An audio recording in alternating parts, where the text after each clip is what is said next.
Welcome back to the Wolverine.com podcast. This is the Maize and Blue Breakdown, the second edition here with Clayton, Sayfie, myself, and Anthony Broome. Northwestern week, finally a game week for this resurgence of the Maize and Blue Breakdown. Michigan taking on the Wildcats noon Eastern at the Big House, so we're going to preview that a little bit. We're going to talk a little bit of Michigan basketball because about 6 days ago, or exactly 6 days ago, we had Michigan Basketball Media Day over at Chrysler. The season's approaching. Their exhibition game against Wayne State is November 5th. So as the football team is having some good play here to start off the season, basketball, maybe you weren't thinking about it as much, but it is still coming up very, very soon here. We're going to pick some college football games on the back end as well as talk about the Big Ten race, which is heating up on both divisions right now when you look at what happened to Iowa last week against Purdue, and then the Big Ten East, which just looks like a gauntlet here. All of the top contenders will play each other over the next several weeks. But Anthony, what's up? How's it going? Game week here, a couple days. It feels like it's been about a month between games, to be honest. Yes, as the dog busts on the door here. Yeah, it's been a while. My first week was in the Nebraska week, obviously, but that feels like it was a month ago. What's going on with football back in full swing, and basketball we're gonna have a lot thrown at us soon. So, but I'm happy for that. It's nice to be busy and to be in the swing of things. So good to be back. We have a lot to talk about, a lot to get to this weekend. It's nice that Michigan's coming out of a bye, and I hesitate to call any game against a Big Ten opponent like a tune-up game, but it's nice that the gauntlet follows after this week as opposed to right smack dab after the bye. Right. It's always kind of nerve-wracking, I guess you could say, for fans when you come off a bye and you might have a little bit of that rust or whatever, and you have a great team awaiting you. But no, this is a tune-up game. I think we can call it that. I guess I've been kind of referring to it as something like that, where it's kind of that game that'll get you back in the flow before Michigan State. Now, at the same time, this is a Northwestern team that is well coached, has some talent. They lost so much production from last year's team that won the Big Ten West. Top two tacklers who were unbelievable, and Patty Fisher and Blake Gallagher. Their quarterback and Peyton Ramsey. Their running backs out for the season. But it's still, a team that you can lose to, and I think that's important to know. 23.5-point spread right now. One of the bigger ones Michigan's had all season. It was 17.5 against Western. It was a little higher than this against Northern Illinois, I want to say. And then Rutgers was around 19. Does that sound right? So this is kind of being looked at in the moment as, maybe one of those, easier games on the schedule. And that includes Western Michigan and all that. And Western's actually done a pretty good job here, since playing Michigan. Looks like a contender in the MAC. So you got to stay focused. The Michigan players and coaches have said all the right things this week. I guess, what have you thought on that front? Does it mean anything? I've been kind of asking myself that all week because, like Mike Hart put it, we're not game planning for Michigan State. We're game planning for Northwestern, which I thought, I thought that was a great comment. But at the same time, it's like no team ever does that where they're literally game planning 2 weeks ahead. So, and we do see some of these letdowns or, quote unquote trap games. It's a real thing. So, I guess what they say doesn't really matter. All that matters is how they're approaching it in the building. And if they were overlooking them a little bit, they might not even know, and they would never tell us. Yeah, the nice thing about the point you make where they're not going to game plan 2 weeks in advance, they kind of did it last week. Like the coaching staff, Jim Harbaugh said a big emphasis of the bye week was going to be not only recruiting, coaches were out on the recruiting trail, but they were going to look ahead to some of these opponents and get a jump start on it. And, we know from an Ohio State perspective, they have been, they always keep an eye on what's going on there down the road. And I would have to think they don't talk about it as much. I think Michigan State's probably part of that too. So like I said, in the here and now, right off the bat this week, it seems they had the Sunday practice where the big storyline was the energy was good and the want-to was there and there wasn't really any rust. So I think that, again, it can be really corny, especially when it comes out of Jim Harbaugh's mouth about, oh, this is a group that just loves to play football. I think he totally means that. And he's totally sincere when he says that. So I don't think they'll be overlooking Northwestern. Now, could there be some bye week rust? There could be. that's where it's nice. Again, like I said, you get a Northwestern team like this coming off of a bye week. But, when you look at it, I think this just seems like a very present and in the moment football team right now, a very task at hand football team. And they know what's ahead of them. And they've said it all year. It's been the common refrain. We haven't done anything yet. We haven't done anything yet. Well, the things that are going to define your season come up. And I love I think it was Mike Hart on Wednesday who said it was, if we don't win this week, next week doesn't matter, which isn't entirely true. But from a mentality standpoint, I think everyone's kind of on the same page. And hey, we're out to take care of some business. It's going to be good for them to shake off the rust, play a team that honestly, I could see Western hanging with them for a little bit just because Michigan is coming off of a bye. Northwestern's coming off of a win against Rutgers, which shout out to me. I picked that happening last week. That was bad for me. That was dumb luck is what it was. But this is a very good, when we talk about how the schedule has shaped up for Michigan, this is a really good, again, it kind of works out for them the way it did in the early part of the season where some of those tougher games didn't appear so tough by the time Michigan got to them. And coming off of a bye week, you're worried about losing momentum, but it's right there in front of you again with a team like Western Michigan, like Northern Illinois, that you should handle pretty easily this weekend. Yeah, and Michigan's been impressive in those games, 63-10 against Northern Illinois. What was Western like? It was 47-14, I think. Yep. Mm-hmm. So they've done a good job at that. At the same time, it is a different part of the schedule where in the beginning of the year you had a lot to prove, and you still do. But they've proven kind of that they're better than those types of teams.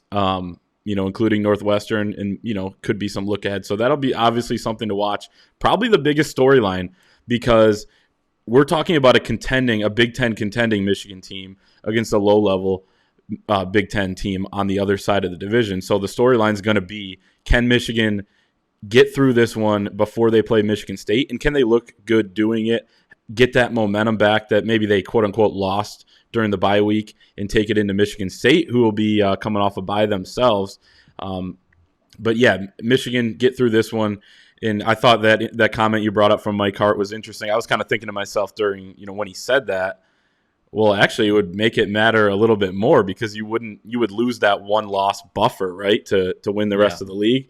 But I know exactly what he means in terms of, if we lose that, like we're kind of not the contender or whatever that we thought going down the stretch, and we'd have to win out and all of that. So that's the big storyline. Anything that Northwestern does, from digging into them that you think poses a problem to Michigan? We talk so much about how Michigan just needs to show up, but Northwestern can do a couple things. I guess, does anything stand out for you on that side of things? I guess I'll start with just saying that I think their secondary is pretty good and is something that could cause a couple problems, I guess you could say, or make a couple plays on this Michigan defense. Brandon Joseph is one of the top safeties in the country. Was an first-team All-American last year as a freshman or a redshirt freshman, I believe. So, he's obviously very talented. Their corners are pretty good, even though they lost their top corner. But, that's kind of one thing I think to watch. Michigan won't be completely untested when it comes to the pass game. Yeah, they're going to have to earn it. That's the one thing is that, Northwestern is 3-3. All three of their wins have come at home against we can call Rutgers a bad team now. They're 0-4 in Big Ten play. They're maybe not what we thought they were early on in the year, but the other wins are, I believe, over Indiana State and Ohio. So I don't think they're quite as quote unquote good as their record says they are. Nebraska blew them out. Michigan State blew them out. There's another one in there somewhere. But the one thing the weird thing about Northwestern, it's one of the oldest bits about them is it's the good year, bad year thing. Well, you caught them in between. They're in one of those bad years now. But the one thing that you will always see from a Pat Fitzgerald coach team is that, one, they are well coached. They're disciplined. If you make mistakes against them, they typically will take advantage of those. But yeah, that would be the one thing. Like I said, Brandon Joseph, that's an NFL guy. Whether this year or next year, whenever he decides to go, it's a guy who's probably like a day 2 talent in terms of what he's going to be at the next level. So, for a wide receiver room, we don't know if Roman Wilson's going to be back this week. I know we've kind of heard that maybe it's Michigan State week would be what they target for him. It's a wide receiver room that's still kind of figuring things out too. We'll see what kind of impact the bye week had on those guys. But yeah, I think that defensively speaking, they're not what they have been, but Northwestern can muck it up a little bit. So, we saw what I'm sure they've watched the film of the Rutgers game and some of these other games where maybe Michigan's passing offense has struggled a little bit. They will be prepared and ready to play. So that's where, again, Cade McNamara has to, if this is going to be a tune-up game, everyone needs to tune up, right? That's hot take. Everyone needs to play well against a team that you should beat pretty handily. So, like I said, I think it's an opportunity to get going after the bye again, but I also don't think this is like a patsy team full of traffic cones either. I think Michigan has a pretty wide talent advantage over this group, but in terms of preparedness, we'll see. Coming off a bye week, they can say what they want. That's a tough task sometimes, and there is going to be some rust to knock off. So we'll see how sharp they look. Yeah, and important to note on their defense, they lose Mike Hankwitz, the long time, I think 12 years as the defensive coordinator there, bringing in a new system.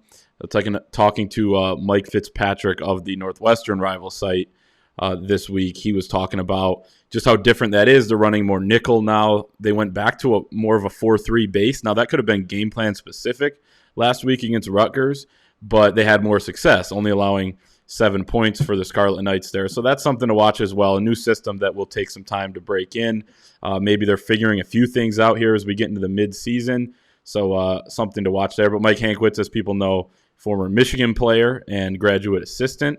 I always had a ton of respect for him, and he kind of went out at a high note. As you mentioned, the up-and-down type of program, he went out on the high, when they were able to win that last bowl game. I think it was the Citrus Bowl, right, against Auburn. And then they were able to get to the Big Ten championship game for the second time in 3 years. So they've had a lot of success over there. Quick before we move on and talk a little bit more about the Big Ten, I kind of thought one of the interesting storylines of this week is something that has been kind of recurring, but we hadn't heard it as much until this week, of just how much the players and coaches trust each other and how much the coaches have said, hey, we want your input to the players and we want to know what you're seeing out there. And Jamon Green was the most upfront about all of this, basically saying, well, last season, he didn't say it under Don Brown, but everyone knows he was the coordinator last year. We couldn't go in and talk about the defense to our coaches or what we saw or what we, thought, or can we tweak this? Can I get a little more help in this area? I feel like I need to work on this. He said those are all things that are new this year under Mike McDonald and Steve Klinkscale when talking specifically about the defensive backs. And, you could kind of see guys alluding to that, but he was the most upfront about it. And then you hear from Steve Klinkscale on Wednesday just about how much he is taking their stuff into account. Now, these are, tough coaches. Like, some of these guys are hard asses, to be honest. And I think that's a good thing in terms of endearment as a coach. Steve Klinkscale is tough on these guys. Ron Bellamy's tough on these guys. Mike Hart is very tough on his guys. Sharon Moore the same way, but they all kind of have that nature where, before you leave or before you get off the practice field, they're going to come, and Ron Bellamy said it, they tell their guys they love them every single day. So just seeing that kind of thing, and it kind of reminds you a little bit of the Juwan Howard thing on the basketball side of things. He is one demanding coach as well, but it seems like they don't leave that building without at least being on good terms and saying, hey, let's work on this tomorrow or whatever. Kind of your thoughts on that. We both wrote a couple things on that this week. Yeah, I mean, I think that's kind of been the elephant in the room all season. Ever since we've had the chance to talk to players since pretty much July during Football Media Day, it's been talk about the culture and how the communication is improved. And, I don't want to talk too much about the past here because we can go down that road. That's probably its own podcast, but you can tell that it makes a difference in the enthusiasm level, the execution level, when it seems like guys are coming to the football building every day excited to be there. They're not going to get chewed out for making a mistake. They're going to, now listen, I mean, Klinkscale said, they can come to us and tell us what they see and we'll tweak it. But if I disagree, we're doing what I want to do.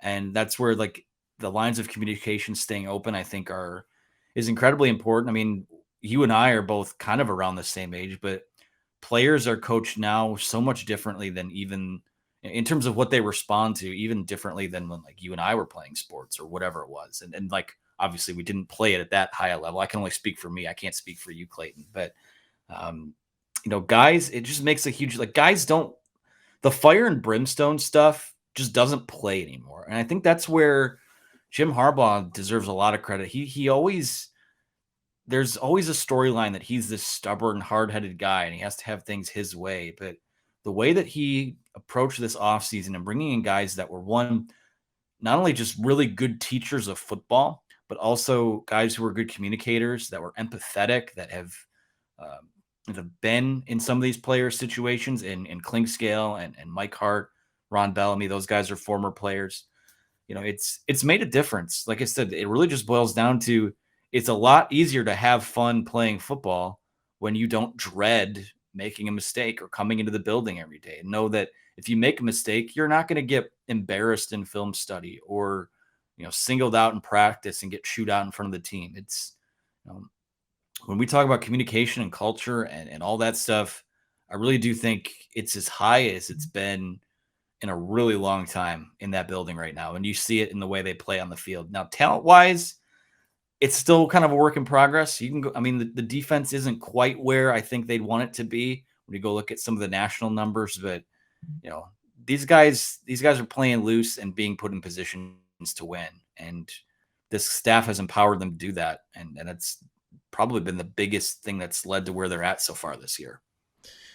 Yeah, I agree. And I think so. Just a little, inside baseball or whatever they call it for the people at home. So before this press conference on Wednesday, where Mike Hart and Steve Clinkscale talked, I'm standing up there, like a professional, waiting for them to come out. Well, some of you guys, I think Anthony, you were in this group, were out because we're doing these outside due to still COVID or whatever because of Schlissel, and you guys were standing out in the parking lot where there's sun. Because it's about like 65-ish, right, or whatever. So, the sun feels good, but it's a little colder in the shade. And Mike Hart comes out, and like nobody's out there. Soak up that vitamin D while we can, man. Exactly. We're in Michigan. I respect it. Yeah, I respect it. But so, he comes out and he's like, oh, nobody's here. And, I won't say who, but somebody said, oh, they're all soft. They're over there. It wasn't me. It actually wasn't. Now it sounds like it was me. Sure. It literally wasn't. But and they're soft, and Mike Hart said, well, he started laughing. He goes, we can't say that anymore. Like, we can't say that or whatever. And someone was like, oh, your coach would have said they're soft. And he said, can't use those terms. We just have to love everybody up now. And he was like half joking, talking about basically, a culture shift in, the way guys have to coach and the way college football programs are run when it comes to communication and, challenging guys. And I just thought that was almost summed up just about everything in just one little kind of joke. So yeah, it's kind of something to watch this season, how the players and coaches are interacting. You see on the sidelines, it's much more, upbeat. At the same time, we're comparing a lot of this to the COVID year, which, maybe they couldn't meet in person a ton. And, to get a guy on a Zoom is a little bit different than just walking in his door and talking to him like they said they've been able to do this year.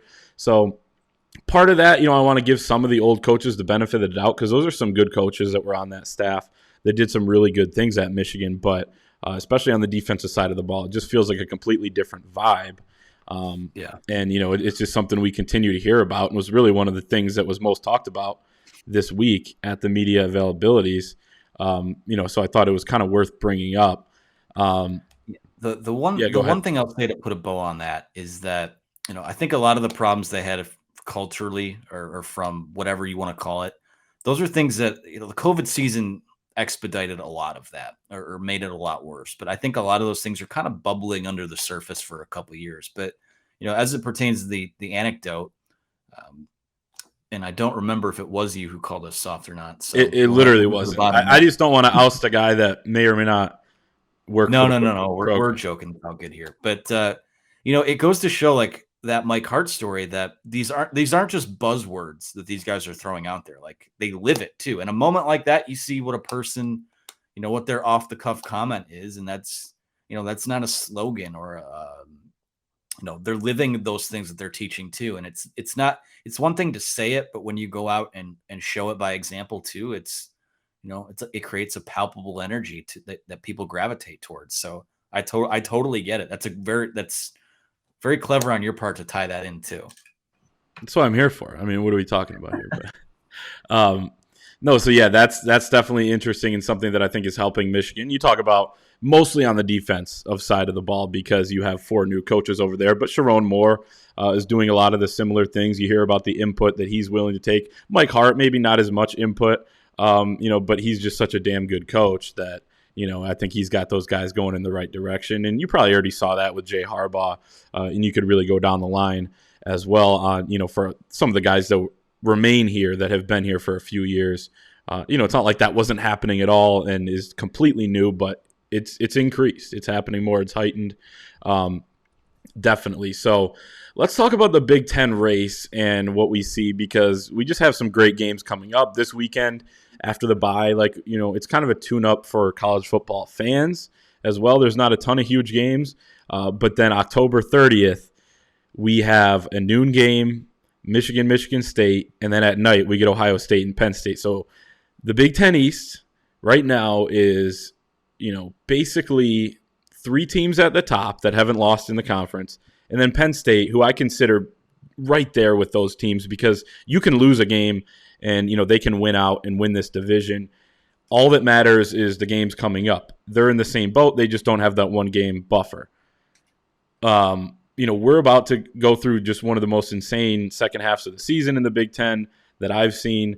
I'm excited for October 30th, but I guess how do you evaluate these other teams? Michigan State, who's been largely untested. Michigan, who's been a little more tested, but still hasn't been, fully tested by some of these other teams. Ohio State, who has that loss to Oregon, and then, Penn State, who has the loss to Iowa in conference. That was without Sean Clifford there for. Penn State should be in that group right now if Clifford gets back. Yeah, it's quite a drop off. It's true, but at the same time, the reality of their situation is they dropped that game. How do you evaluate these teams right now, and maybe October 30th? A quick look ahead at what you think is going to shake out. Yeah, I mean, we're getting to the point of the year now where it's rankings, people complaining about rankings or who's done what, whose resume looks like what. Throw it all out the window now because we're going to settle this on the field. Next weekend, that is, like I said, I'm a proponent of an expanded college football playoff, but, next weekend, for better or worse, those are playoff games. Michigan State, Ohio State, Penn State. Like you're basically playing for the right for your next game against one of those teams to have the most stakes on the line. Again, how do I rate it right now? I mean, right now, I think if you're looking, we have to assume that, I'll put the pin in that for a second. The West just got a lot more interesting with what Purdue did at Iowa last week. We kind of thought that that Iowa was going to run away with that division, but some of that, I don't want to say luck or good fortune ran out on them. Purdue didn't only just beat them; they beat them pretty handily. And Penn State would have beaten Iowa if Sean Clifford didn't get hurt. But obviously, the record book says what it does. So all of a sudden, though, Minnesota's right there at 2-1 in the conference. They beat Nebraska. Purdue is right there at 2-1. Iowa is they still lead at 3-1, but Iowa still has to play. You look at the rest of their schedule. Iowa still has to play Wisconsin. That's another game that's on the 30th. And they still play Minnesota. And Iowa ends the year against Nebraska. So, they're not – the road looks a little different for them now. So, the West, it's not nearly as interesting as the East is. I mean, the West, I think, is still probably playing for the right to lose to whoever wins the Big Ten East in Indy, which has kind of been how it usually is. But, like I said, I mean, how do you rate it from now? Like I said, it's tough to say. I mean, we have to assume that Ohio State – they have rebounded nicely from losing to Oregon. I still have some questions about them, but that offense does not appear to be an issue. Michigan State, we keep waiting for them to slow down offensively. They did against Indiana, but we still know what they have, a bevy of weapons. Michigan, it's kind of weird to say 6 games in, we're still not entirely sure what this team is. And that's what's so exciting about the opportunity to play out all these games on the field is that you're going to be what your record says you are. You're going to earn whatever your record says that you are. And like I said, any of these debates about who's better, who's done what, who's done a better coaching job, who's the better quarterback, forget all of it. I mean, it's all going to sort itself out on the field. And I don't think we've ever seen a stretch run in the East. And the Big Ten East has typically been pretty loaded with that top 3 to 4. But I don't ever, we're setting up now for I'll include the 30th as November. We're really setting up for probably the most impactful month of Big Ten football games that we've ever seen in terms of who's playing who. Like, all the big teams still have to play each other. So I'm excited to see it play out. I know a lot of people might be anxious about it. Michigan fans are probably anxious about it, but I'm ready. These are playoff games starting next weekend, so let's go. Yeah, and I got to tell you, the Big Ten did a great job with these divisions. When you look at the top 4 in each, Iowa, Minnesota, Purdue, and Wisconsin are just as good, if not better, than Michigan, Michigan State, Ohio State, and Penn State. So just a hell of a job by the Big Ten there. But yeah, it's kind of a joke, how different those two divisions are. I agree. It got interesting, and hell, I mean, Purdue could win that thing. Who knows if Minnesota could? I just don't think they have quite the weapons right now with some of the injuries they've suffered. But I still think it's going to be Iowa, but that does not look like as much of a shoe-in as it did before last week. And Purdue was kind of that forgotten team. One of their losses was to Notre Dame, so it didn't count in the Big Ten, and it's a decent loss. Like it doesn't do anything. And then they lost to Minnesota, who now looks okay. So they're right in the thick of things too. David Bell is unbelievable, by the way. Their wide receiver had I think about 250 yards receiving and 15 catches or something like that last week against Iowa.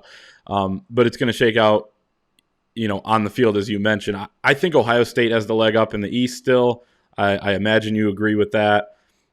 Michigan State, Penn State. I think right now I'd rank those Michigan and Penn State kind of tied just behind, and Michigan State a tad behind that. You can see that reflected. I kind of agree with that Vegas line of the early one that DraftKings came out with, 2-point favorite for Michigan on the road in East Lansing. That could change after Saturday against Northwestern, but if we're talking about today, that's kind of where I'm at mentally when I think about that game 1 week ahead. Again, we can overlook a game. It doesn't matter. Some people always say, oh, you can't overlook. It's like, well, we can, because it doesn't matter. I'm not suiting up on Saturday. I wish I could, but, I can't. So I don't. Yeah. I don't wish I could. I don't want that at all. That's fair. So, yeah, but at the same time, these predictions are kind of meaningless in the sense that these games are actually coming up. It's not June or July anymore when we just say, oh, yeah, I think a team's going to be this. And, it's really all we have to go on. It's like, no, we just have to wait a couple of weeks and start seeing what these teams do against each other. So that will be definitely exciting. I think, I'm a little anxious, but also excited. I'm a little bit of both there when it comes to that. Anything else on kind of this Big Ten? I mean, it's going to be fascinating as it plays out week to week here, and I'm sure we'll be talking quite a bit about it. Yeah, I mean, I think I'm with you on Ohio State in the East. And again, I think we kind of hit on this in last week's episode, but I would maybe just, for me personally, I think I would maybe flip-flop because like I would put these rankings together based on who's the biggest threat to Ohio State. I think that what I've seen out of Michigan State so far, at least offensively, I would give them the slight leg up on Michigan in terms of giving Ohio State more of a problem. But I do think, I think all around, Michigan probably has a better and more talented football team. So, I mean, I don't have a pick for that game yet. I'm not ready to go there. But like I said, the line seems about right. I can't wait for next week's show and what we do with that type of stuff. But yeah, right now I think it's Ohio State, and then Michigan State, Michigan, and Penn State are going to fight for the right for their game against Ohio State to matter. I mean, and Penn State's going to get their shot first on the 30th. But like I said, I do think that it will probably be one of those teams from Michigan that winds up having the most meaningful game against the Buckeyes. Yeah, and I think, I had to do this. Chris Ballas and I did a point counterpoint for our upcoming magazine. The prompt was, will Michigan go into that final weekend with a chance to win the Big Ten East? I said yes, and he said no. And I think they will. I think they're going to lose one of the games against Michigan State. or Penn State, but I think they're going to come out on top in one, and I think that they're going to not get upset by one of Northwestern, Indiana, or Maryland. That's not a given though either. You got to play those games, you got to show up, and we'll see. But I think it could be an exciting end of the season for Michigan. All you really want is to go into that final weekend with a shot. Unless Ohio State picks up 2 losses, which is possible, but probably not going to happen between now and then. Then you could go in with 1 loss and automatically win the East with a win over Ohio State. So you kind of control your own destiny, even if you lose one. And Michigan's in a pretty good spot here going forward. I don't want to harp on this too much, but when it comes to Michigan State, and you talk about their offense, I kind of see an offense that when they've played a pretty adequate defense, they've struggled for big stretches. When you look at Nebraska and Indiana, which had a lot of success. Remember, Michigan State had a pick 6 in that game, which was 7 of their 25 points. I think it's an offense that has big play capability. There's no question about that, and they hit on quite a few of them. I like the receivers they have. Kenneth Walker is a very, very good running back, but do they play complete games? And you could argue the Michigan had the second half against Rutgers, but I guess kind of just your thoughts on that when you look at consistency there, because I've seen every time they've gone up against a decent defense, they've struggled for big stretches. Yeah, I mean I like what they have offensively, but I'll caution there are some people, not even just in Michigan State's fan base, but pundits nationally that talk about them like it's 2019 LSU or 2020 Alabama. Like you said, I think there have been times where, like against Nebraska, certainly against Indiana last, like anyone that makes the argument that Michigan hasn't really played anyone. I really look at what the 2 teams as having played pretty similar schedules, and I think that Michigan's been a little more dominant against teams that they're much better than. So, like I said, it's tough to get a read on it right now because, again, it's one of those games where you throw the records out the window because it's, the old cliche, it's a rivalry game and all those types of things. But, this is really I'm with you. I think that Michigan probably will split one of those games against Michigan State or Penn State. I think I could probably, from a, short and long-term ramification standpoint, stomach a Penn State loss a little bit easier. This team can't. I really don't think this coaching staff can afford to go 0-2 against Mel Tucker and, have people feel good about that. But like I said, we're about to settle this all on the field. I think what Michigan brings and the advanced, like this isn't just an eyeball test. This isn't me, pontificating from a Michigan perspective. All of the advanced numbers, S&P Plus is one of them, FBI from ESPN. They all are higher on Michigan by about 10 to 12 spots. And, some of those are a predictive measure of success moving forward. I think what Michigan does in all 3 phases of the game is probably a little more sustainable. We know Michigan hasn't really hit on a ton of big plays this year outside of, they've certainly had not nearly as much as Michigan State, but what does that offense become when you take that big play away is going to be a big question mark. And I think that's something that's probably the storyline of next week's game. So like I said, anyone that, to me, basically, I think FPI has it as basically a coin flip game. The Michigan being a 2-point favorite next week kind of lines up with people leaning Michigan, but still kind of being a coin flip game. It's, again, I'll go back to the refrain, settle it on the field. There you go. We wouldn't have jobs though if that's all anyone cared about. You bring in common sense into it. No, I'm just kidding. No, you're right. We will see. But a lot of anticipation. Some of the most anticipation for a Michigan State game that I've seen. You can go back to 2015. Turns out Michigan State made the playoff that year. At the time, it didn't feel like they were that good. I still think they got a little lucky that season when you look at not only the Michigan game, but some of the stuff that happened in a couple other games, Ohio State, Nebraska, etc. But I digress, and it is one of the biggest Michigan State games perhaps. I think it's the first, if Michigan wins this weekend and stays top 10, it will be the first top 10 matchup in the series since 1964. So we're talking about some once in a generation type of thing, or once in every couple generation type of thing here if it plays out that way. But Michigan obviously got to get through Northwestern this weekend. Let's flip to the hoop side of things real quick before we finish off with some college football picks for the weekend. Juwan Howard there. We had Michigan basketball media day last week, Big Ten basketball media the week before. And, that guy right there, Juwan Howard, if you're watching on YouTube, you can see him there at the podium. I mean, that guy had a 30-minute press conference and said almost nothing about his team. He called everyone a hard worker. He said that everyone likes to compete. Practices have been tough. He wouldn't even answer the question how many practices they've had. He said he didn't even know. He's so dialed in. He's so locked in on the day that he doesn't know how many they've had. Every coach in the country knows exactly how many practices they've had. I love it from a perspective of it's like he's just like, I don't know why I would tell you guys anything.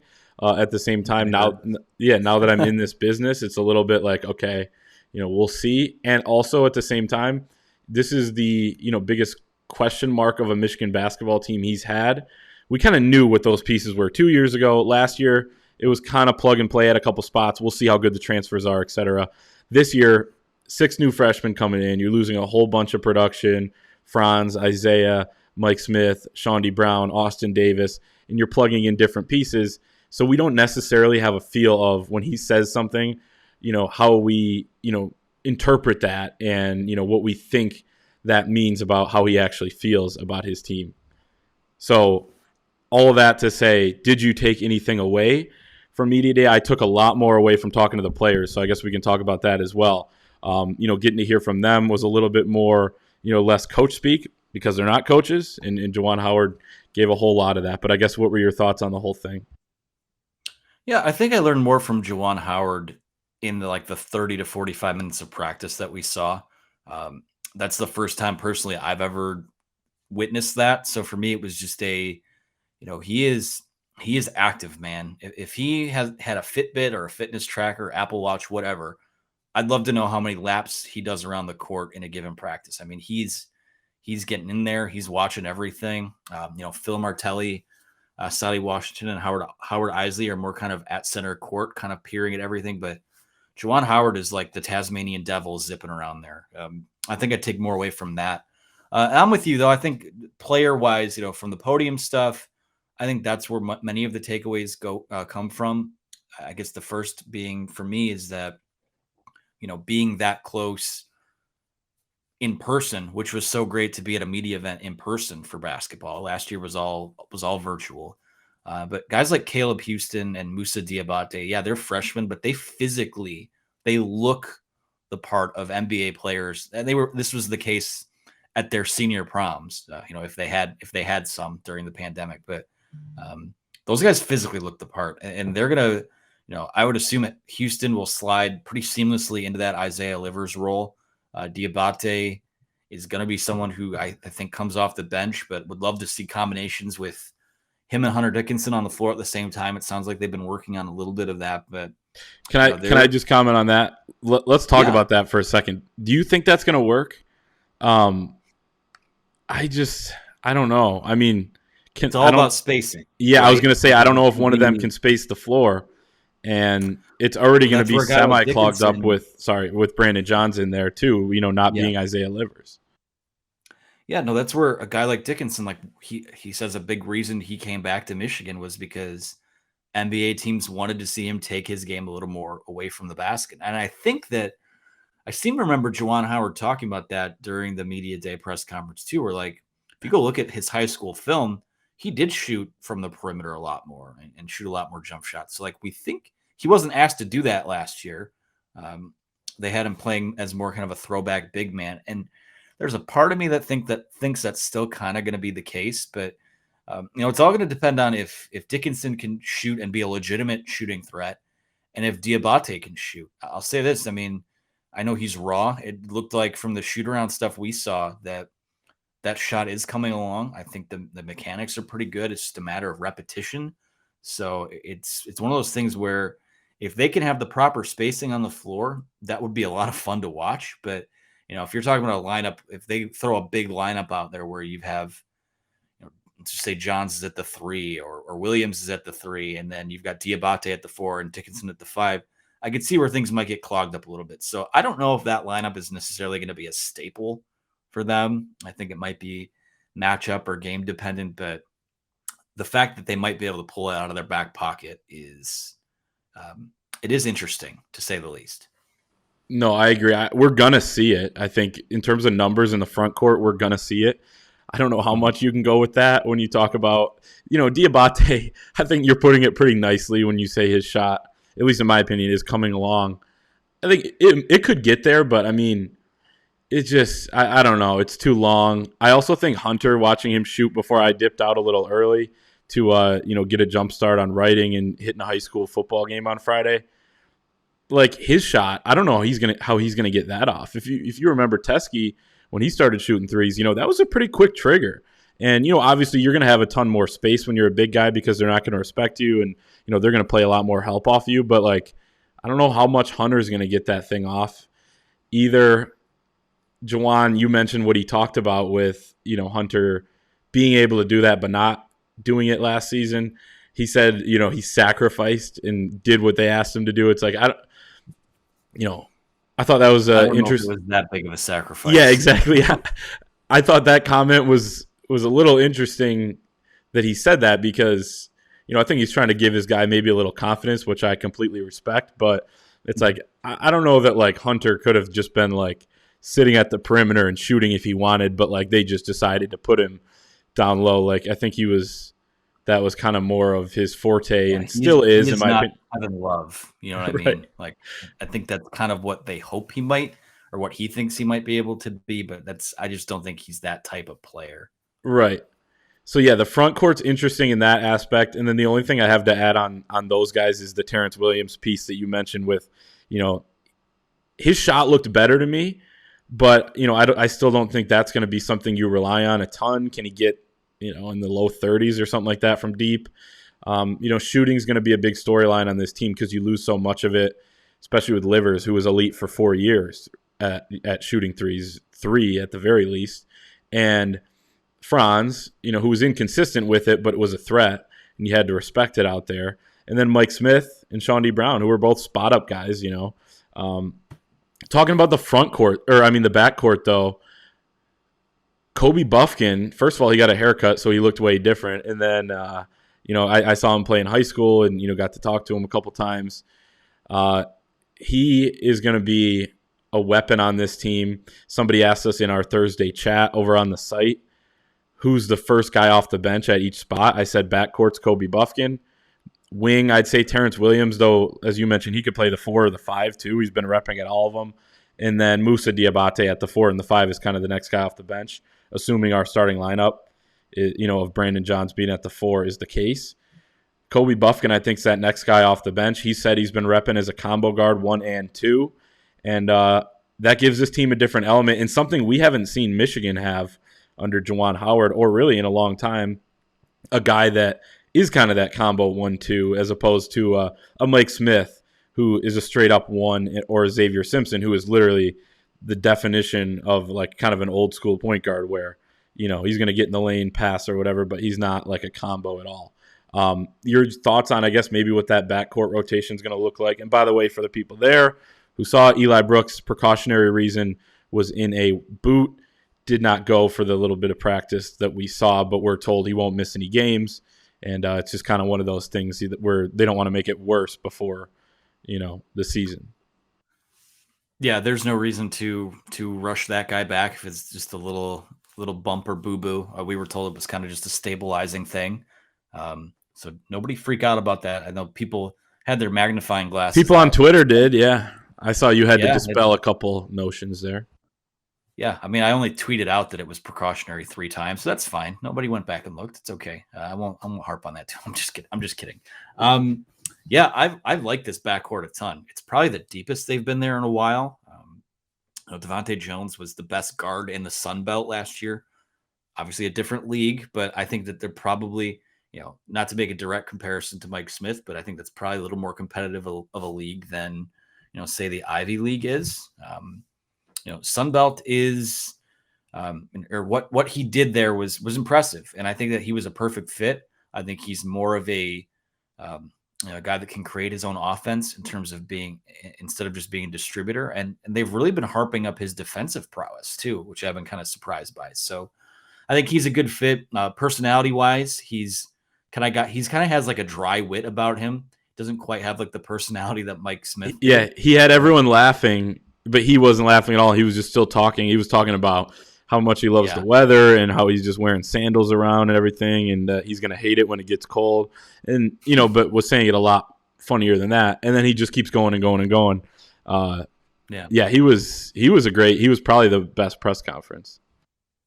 Yeah, no, he was a lot of fun to listen to, and I think he's going to be a lot of fun to watch play too, especially the fact that he can go between the 1 and the 2. We know that Eli in certain lineups can go between the 1 and the 2.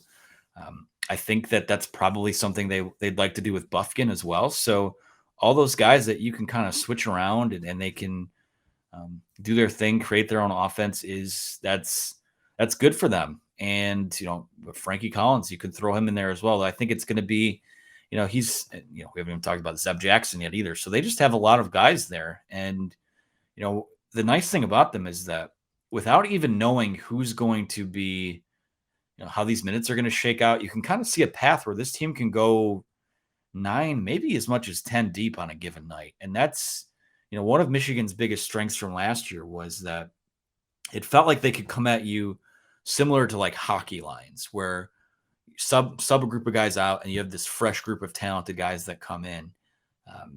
I just see depth. I mean, they have a lot of inexperience, and I think there are probably going to be some more bumps than there were early on, even the last couple seasons. I probably see a little bit of bumps and growing pains early on in the year because they are so young and inexperienced. But I'm telling you, I mean, I think this is probably, I'll stay away from too many superlatives, but in terms of the depth and talent mixed together, this is probably this has a chance to really be like a historically good Michigan basketball team. Yeah, I think they have the chance to. There's, it's not a given, though, and I'm not saying you're saying it is, but they have some pieces, and to figure that all out again would be an impressive coaching job by Juwan Howard. When you talk about the rotation, it is interesting. We've only had 2 years of 2-year sample size to go off of. He seems to like playing a few more guys early on in the year and then tightening it up. And that's kind of a general philosophy across a lot of coaches. I'm trying to think, John Beilein, it seemed like he was more like early on in the year, he was like, I don't trust these guys.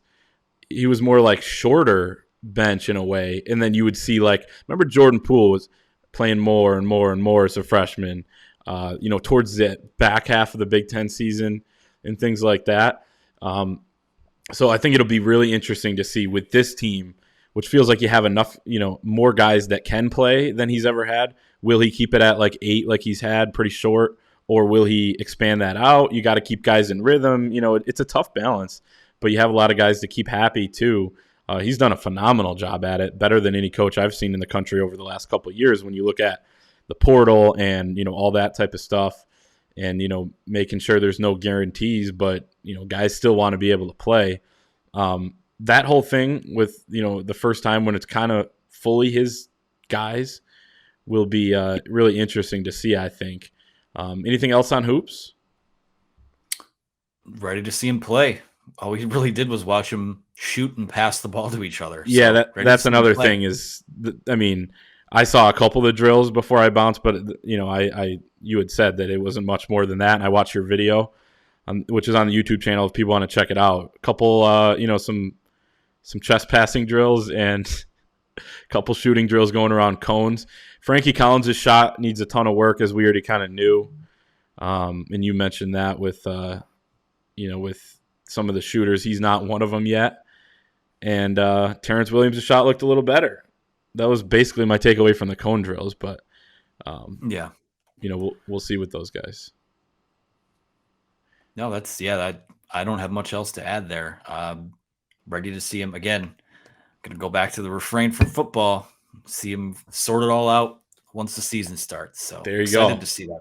There you go. College football picks. Let's get into those. Anthony gave us some games to pick. I'm pulling them up right now, and I guess we'll start with Maryland at Minnesota. If you remember this game from last year, it was the Friday night after Michigan had played Minnesota, and that's kind of when you started to worry a little bit on the Michigan side of things when you saw Minnesota lose to Maryland on that Friday night, and you're like, wait a minute, how good was Michigan's win over Minnesota? Turns out it was not good.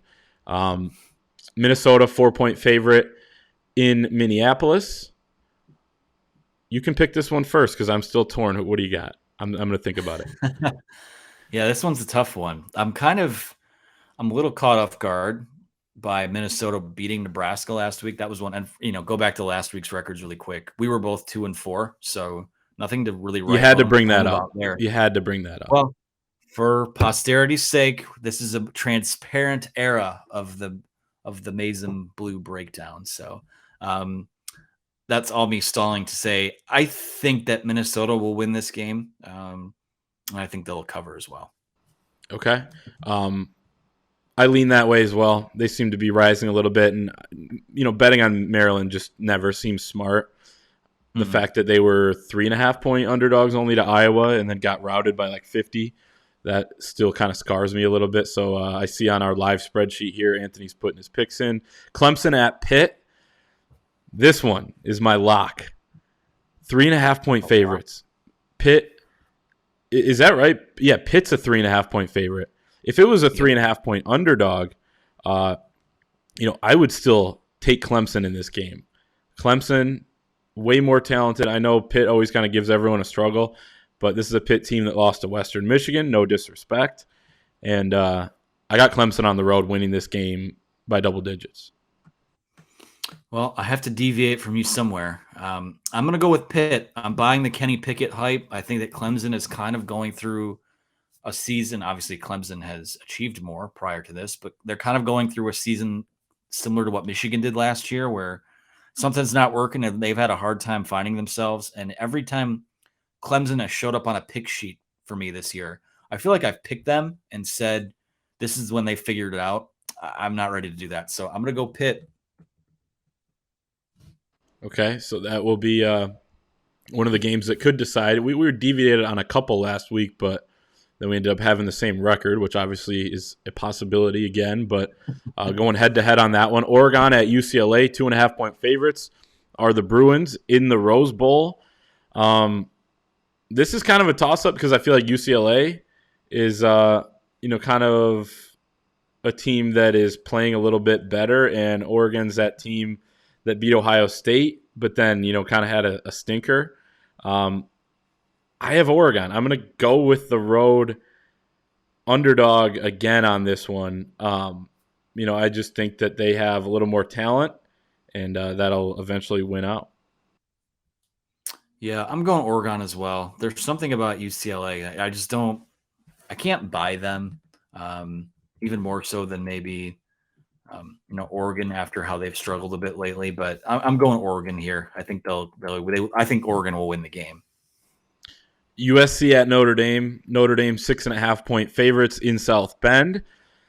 Give me USC to cover this game. I feel like Notre Dame is way too confident. Looking at some Notre Dame fans on Twitter and things like that, way too confident about this game. I know USC is kind of a dumpster fire, but I don't know. I just got no real reason, just kind of a feel. A feel. Okay. Well, I think Notre Dame will win, but I do think that USC will cover. So I'm going with USC. There you go. Okay. So same boat there. And then Wisconsin at Purdue. This one is going to be intriguing. Can Purdue kind of keep it going? I think I used this theory. I can't remember on what team last week, but I'm taking Purdue here to cover 3.5. They're favorites at home. They're not going to have a letdown because they have to keep going. This isn't, Michigan where, you have a big win and you're playing like a okay opponent and you might have a letdown. No, this team is just going to keep riding this thing out, and they're going to win this game and cover 3.5. I'm going to deviate. I'm going to go with Wisconsin here. not only to cover, but I think Wisconsin might actually win this game. It just seems like Purdue, every time they've had one of those type of wins under Jeff Broome, it hasn't really sustained itself. So my So, theory is just wrong so far. maybe. So far. Maybe. But I'm going to go with Wisconsin. I think that Purdue is in for a letdown game. Okay. So, yeah, no, I mean, I'm just kind of going on feel on these. Northwestern at Michigan, one that we have studied a little bit closer per our jobs. I got Michigan covering 23.5 at home. It's a big number. It's a lot of points, as they say. But, man, I just don't see Northwestern stopping the run. They've been abysmal at it this season. They rank 118th against the run. And, I think Michigan's just going to jam it down their throats and try to reestablish that after the bye week, lean on that offensive line, which I think be a little bit more healthy. And, I think it's going to be something, they cover this spread pretty easily, which I know is kind of bold to say because it's so many points. But it's just, again, that's going by my feel here. Yeah, I'm with you. I'm taking Michigan here. I think what we're going to see is them revert back to non-conference style of Michigan where they run the ball 40 or 50 times, whatever it winds up being. I think this might be a get-right game for Blake Corum.